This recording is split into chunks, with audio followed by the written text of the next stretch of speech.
Hello everyone and welcome back to another video from Wake&Tech. In this video, I'm going to show you how to order items on AliExpress. So let's get started right away.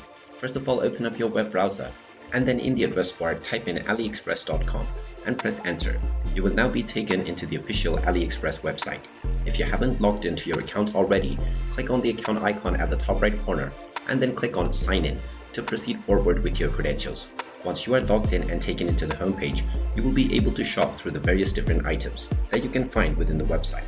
Now, when you come across a product that you would like to purchase or order, then you can either directly click on the Buy Now button or click on Add to Cart if you have multiple items that you wish to purchase. From the Buy menu or the Checkout menu, you will see the option to add your payment method.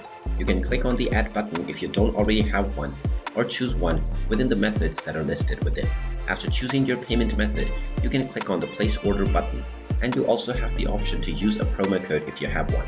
After clicking on this button, your payment information will be verified and your order will be placed on AliExpress right away. You will then get an email notification letting you know about the process of your ordering. And there you have it. That is how easy it is to order items from AliExpress. If you find this video helpful, make sure you hit that like button and subscribe to our channel if you haven't done so already. Also ring that notification bell to never miss another update from us. Thank you for watching and I will see you again in the next video.